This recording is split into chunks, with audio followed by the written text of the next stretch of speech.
Maharashtra news सदैव आपल्यासोबत। नमस्कार, मी धनश्री। गरजा महाराष्ट्र न्यूज मध्ये आपले स्वागत। प्रथम एक नजर हेडलाईन्सवर। राज्यात स्वतंत्र बौद्ध विवाह कायद्याची आवश्यकता नाही, त्याऐवजी देशात समान नागरी कायदा लागू करावा अशी मागणी ॲडव्होकेट प्रकाश आंबेडकर यांनी केली आहे। जैतापूर प्रकल्पाला मान्यता मिळाली तर कोकणचा कोळसा होईल, पर्यावरण मंत्री रामदास कदम यांनी दिली माहिती। आणि शिर्डीजवळील पुणतांबा गोदावरी नदीपात्रातून अवैध वाळू उपसा करणाऱ्या वाहनांवर संतप्त ग्रामस्थांनी केला हल्लाबोल। गरजा महाराष्ट्र न्यूज सदैव आपल्यासोबत। आता पाहूया सविस्तर वृत्त। राज्यात स्वतंत्र बौद्ध विवाह कायद्याची आवश्यकता नाही, त्याऐवजी देशात समान नागरी कायदा लागू करावा अशी मागणी अखिल भारतीय बौद्ध महासभेचे सल्लागार आणि भारिप बहुजन महासंघाचे नेते ॲडव्होकेट प्रकाश आंबेडकर यांनी केली आहे। देशात विशेष विवाह कायदाही आहे, त्या अंतर्गतच सर्वच धर्मातील लोकांना विवाह नोंदणी करता येते, त्यामुळे बौद्धांसाठी स्वतंत्र कायद्याची गरज नाही असेही आंबेडकरांनी सांगितले आहे।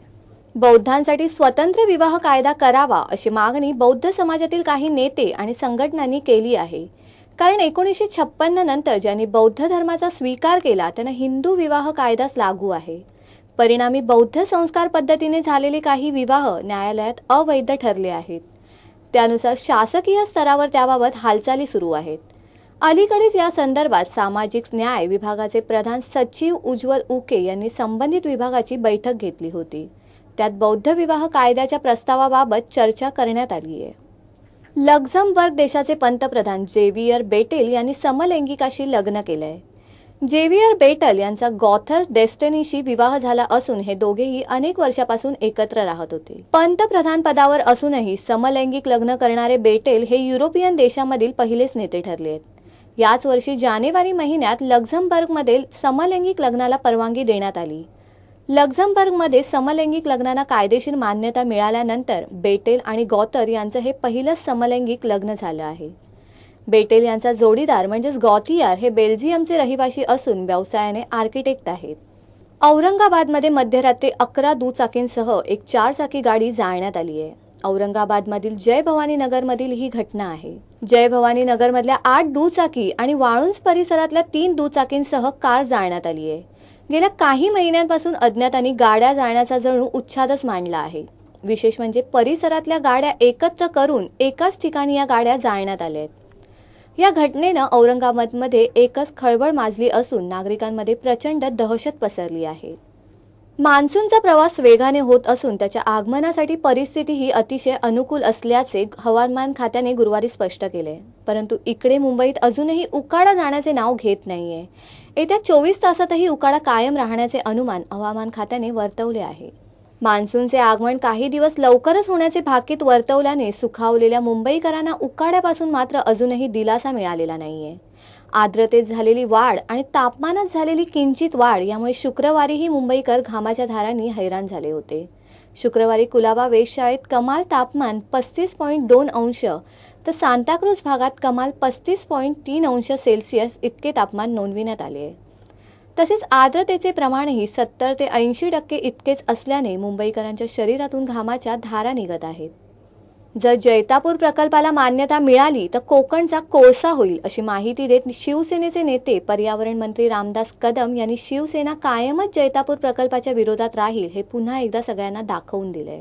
जैतापूर प्रकल्प कसा घातक आहे, हा प्रकल्प झाला तर कोकणातील निसर्ग संपदाचा ऱ्हास होईल याबाबतची काही कागदपत्रे पंतप्रधान नरेंद्र मोदी यांना पाठविण्यात येतील। जैतापूरच्या प्रश्नावर पंतप्रधान शिवसेनेचा विश्वासघात करणार नाहीत असा आपणास विश्वास असल्याचे कदम यांनी सांगितले।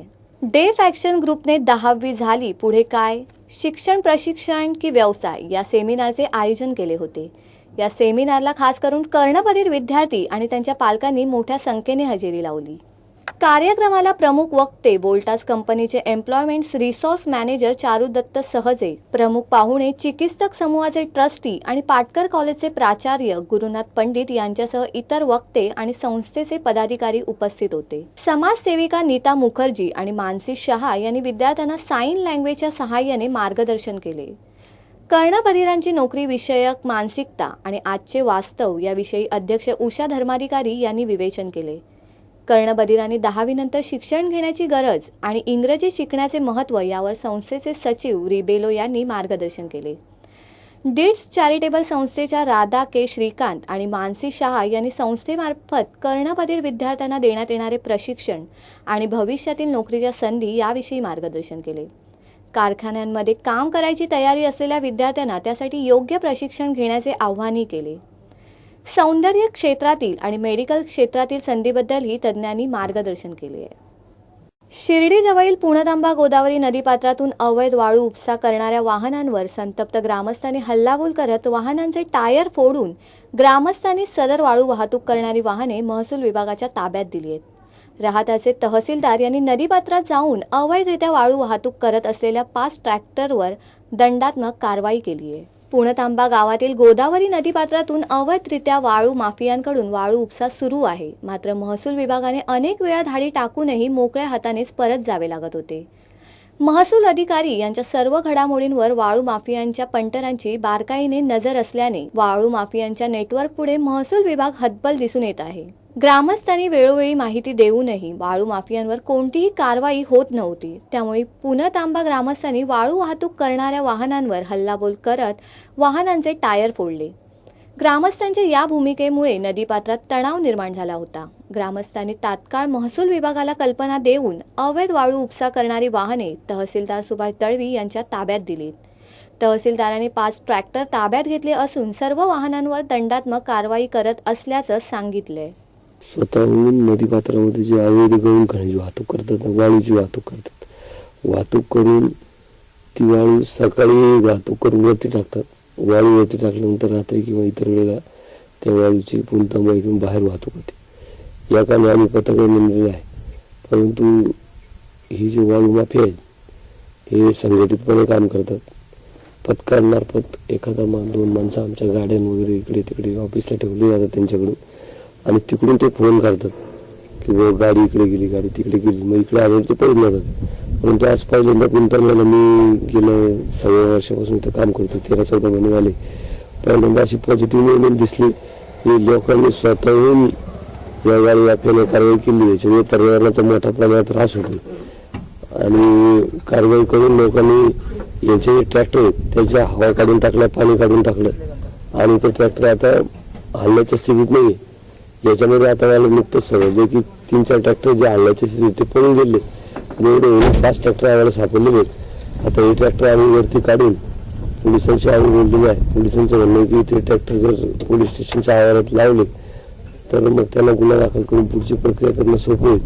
हे जे ट्रॅक्टर आहेत हे नियमितपणे वाळू करणारे वाहतूक करणारे ट्रॅक्टर आहेत. आम्ही त्यांच्यावर जास्तीत जास्त कडक कारवाई करणार आहोत.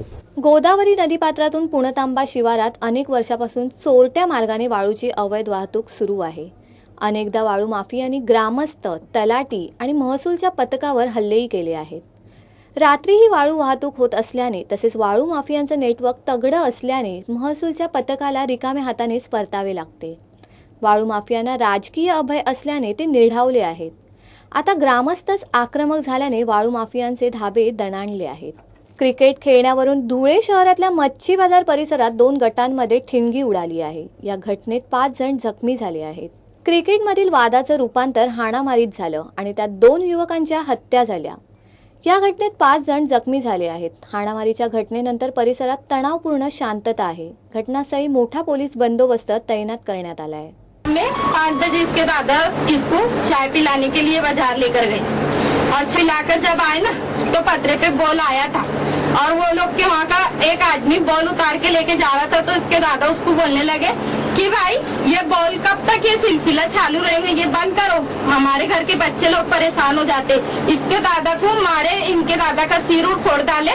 तो फिर बाद में बच्चे लोगों ने बाजार में सुने, स्टॉप पे सुने, रिक्शा चलाते उधर सुने तो वो लोग आए. तो वो लोग आ ही रहे थे, उतने में उनको सब लोग मारना शुरू कर दिए. विरारमध्ये एका BMWने ऍक्टिवाला जोरदार धडक दिल्याने भीषण अपघात झालाय. अपघातात ऍक्टिवाचे 2 तुकडे होऊन स्कूटरवरील स्त्री आणि पुरुषाचा जागीच मृत्यू झालाय. हा अपघात विरार पश्चिम येथील पुरापाडा येथे झाला. अपघातानंतर BMWचा चालक कार तिथेच सोडून फरार झाला आहे. त्यानंतर संतप्त लोकांनी कारची तोडफोड केली. रॉयल चॅलेंज बंगलोर विरुद्ध सनरायझर्स हैदराबाद यांच्यात काल झालेल्या सामना दरम्यान विराट कोहली आणि फील्ड एम्पायर कुमार धर्मसेना यांच्यात भांडण झाले.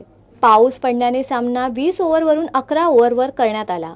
मात्र पावसाने मैदान जरा ओले झाल्याने आणि हातातून बॉल घसरू लागल्याने एम्पायरने सामना रोखावा अशी मागणी कोहलीने केली होती, पण तसे झाले नाही.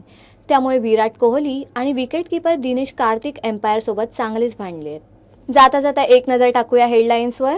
राज्यात स्वतंत्र बौद्ध विवाह कायद्याची आवश्यकता नाही, त्याऐवजी देशात समान नागरी कायदा लागू करावा अशी मागणी ॲडव्होकेट प्रकाश आंबेडकर यांनी केली आहे. जैतापूर प्रकल्पाला मान्यता मिळाली तर कोकणचा कोळसा होईल, पर्यावरण मंत्री रामदास कदम यांनी दिली माहिती. आणि शिर्डीजवळील पुणतांबा गोदावरी नदीपात्रातून अवैध वाळू उपसा करणाऱ्या वाहनांवर संतप्त ग्रामस्थांनी केला हल्लाबोल. तुर्तास वेळ झाली इथेच थांबण्याची. तुम्ही पाहत रहा गर्जा महाराष्ट्र न्यूज, सदैव आपल्यासोबत.